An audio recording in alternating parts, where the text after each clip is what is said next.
Hey, what's up, guys? Welcome back. Kellen here with Dread Life. Today we're looking at something pretty special that kind of shocked everyone, I think, a little bit. This is a Nexus 6, and it's not just any Nexus 6. It's actually running Android N. So the Android N developer preview has been announced by Google. It is available. It's supposed to be for developers, but of course we wanted to flash it to find out what's new, play with the new stuff and all of that. But anyway, yes, Android N. I know we don't know what the N stands for. It's official, and it's only March, and Google I/O is 2 months away, but we have it now. Google obviously thinks whatever they've concocted here with Android N is ready for developers to sort of take a crack at, and so they're making it available. And yes, if you have a Nexus 5X, Nexus 6, Nexus 6P, Nexus 9, Pixel C, or Nexus Player, you can flash this right now if you want. It's up to you. Obviously, it's a first preview developer build. Things could be broken. Who knows how that's going to go? You may not want to do this if it's your daily phone. But hey, we kind of live a little bit on the wild side with this stuff and wanted to test it out. So what we're going to do now is just sort of walk through all of the new goodies. All right, so Google's actually baked in quite a bit of new stuff. We always think as the platform matures, they're not going to be able to add as many new cool things, but we actually have quite a bit of stuff. So number one is going to be multi-window support, and I'll show you that in a second. But basically, that allows you to run two apps at the same time. We've seen this on Samsung phones, and iOS does it now, and a lot of people are doing it, but Google's built it in natively now.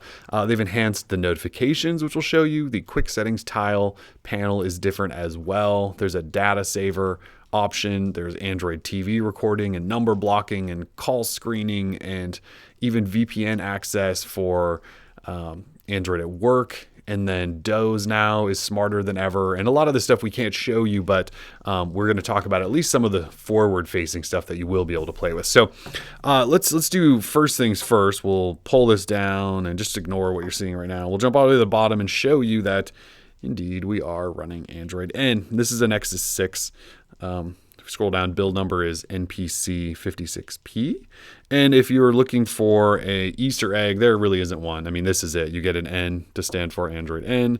And if we long press on that to get in here, it is Flappy Bug Droid in Marshmallow Land. So there isn't really anything new going on there. So you guys have seen that before. But yes, we do get an N. So let's jump back to home. So let's talk about some of the stuff. In terms of home screen, this stuff really hasn't changed. It's still the Google Now launcher, and yes, hey, look at that. There's an app drawer. I don't know why everyone thought that was actually going to go away, but there is an app drawer. But let's look first here at notifications, because there's a lot of stuff going on up here in notifications.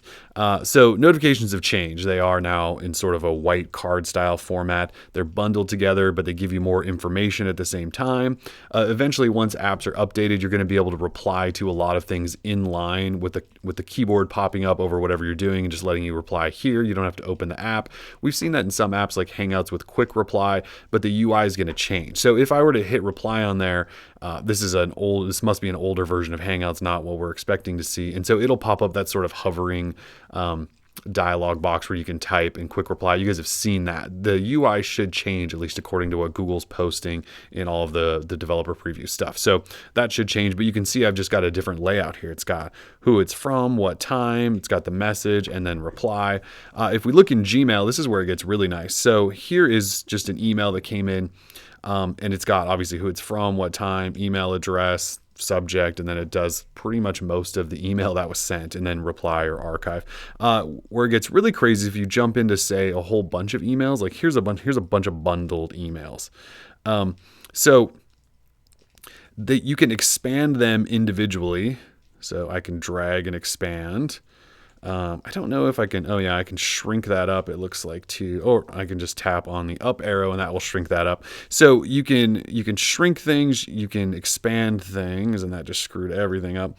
And so you can really get a lot of detail from your notifications. And so then I can reply, but I can basically read almost all of these emails right from within the notification shade now, which is pretty crazy. You can also see if we make some of these go away.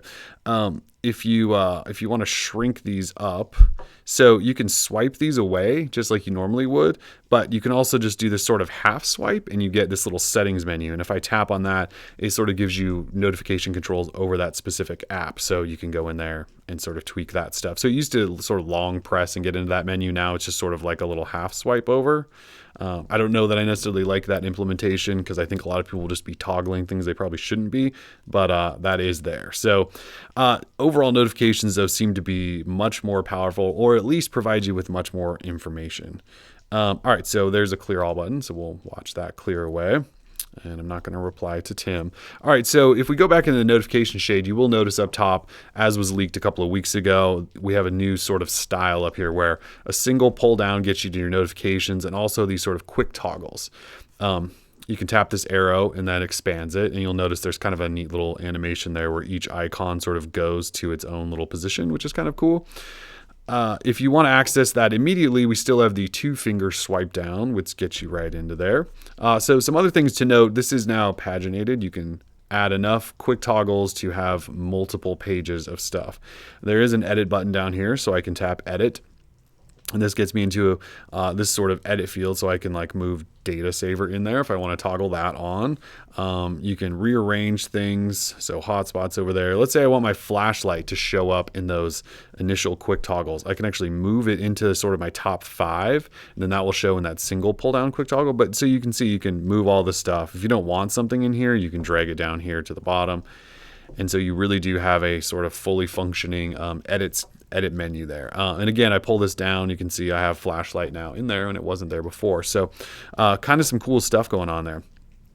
Pull this down though, let's jump into settings, because in settings things are quite a bit different. Well, they at least provide more information. So up at the top, we now have a new suggestions section. So it's telling you some things that maybe you should do to your device. We don't know what all of these are going to be, but at this time, since I just fired this phone up, it's telling me I should probably put a screen lock on, and I could maybe change my wallpaper if I want to. You can tap these and remove them. I also don't know if you can swipe them away now. So they're just suggestions, and if you tap on those, they will take you into some different UIs to do some of that stuff. So it's kind of a neat little thing, and it'll be interesting to see how that grows.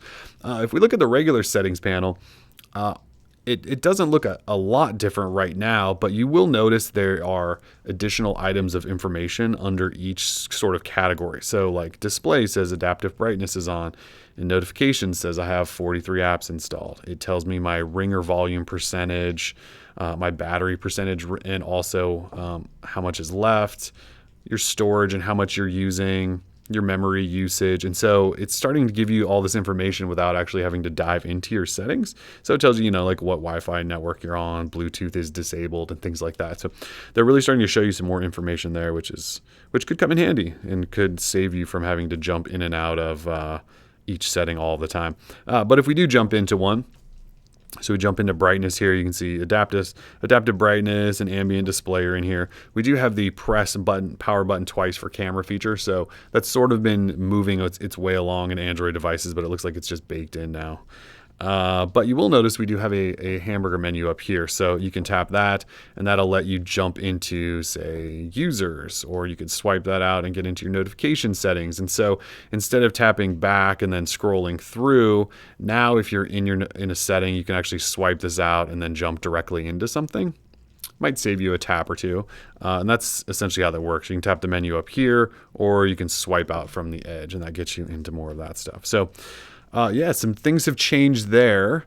All right, so if we take a look now at multi-window, which is probably what you guys have wanted to see, we'll see sort of where Google's trying to go with this. So in order to activate it, you long press on this app switcher button, but you actually have to be in an app in order to do so. So I'll just fire up Chrome. So here's Droid Life, and if I long press on that, there you go. It flips into a multi-window. So you can see the top half becomes Chrome and the bottom half is actually my app switcher, because it's bringing up essentially your recent apps in case you want to jump into one of those.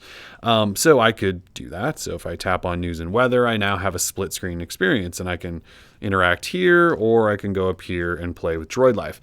There is a little white sort of bar here in the middle that does allow you to resize these somewhat. You can't like drag it all the way into here and make it crazy. You can though swipe that all away, and it'll then let that app take over. So let me show you that again. So if I choose this, you can resize, or I can swipe this all the way up, and then that app becomes full screen then. So, and then that also takes me out of multi-window. So I'll show you guys that one more time. So if I want Chrome or this, you just sort of drag it to the top or bottom of the screen, and then that app takes over, which is kind of a neat little feature there. So the thing, or I guess I should say the area you interact with is actually the bottom area. So it does pull up your apps, but if you don't want any of those, you can actually hit home, and then you can see the top window hides for a second, and then you can actually go in to, say, your app drawer and find an app that maybe you do want to use. And so then I can resize. And maybe I want this to be my full screen or my top app. So then I long press again. And then maybe I want Chrome back so we can look at Droid Life again. So you kind of see how that works. There are some apps you'll open that'll say this may not work in split screen mode. Also, it does work in landscape mode. So you can flip landscape and adjust these things around if they let you. And the same thing, you can swipe them over to expand them into a bigger window, which is kind of cool. And then you can long press again to get back into this menu, and then I could pull up like Messenger or something like that. So you can see how this can work and could be quite a useful app. So that's sort of what multi-window looks like on the phone. Pretty powerful, but still probably has a little ways to go, but definitely cool to see it implemented on phones. And then of course it'll be on tablets as well. So at this time, I think that's mostly it in terms of just things you'll see and interact with on a daily basis. Now, again, there's some new things built into Doze that should help your battery last even longer. Again, there's VPN support and the screen calling and blocking and all of that. And we can't necessarily show you on video, but that's sort of what you're looking at. And again, it's available now. So if you want to flash Android N on your supported Nexus device, you can do that. And there's actually OTA updates coming this round. They're actually going to sort of improve upon that as well, so you can get new updates quicker. For now, that's just been a quick look at the Android N Preview 1. If you have comments, questions, or want us to dive into anything else, we can do that. We're Droid Life. Peace.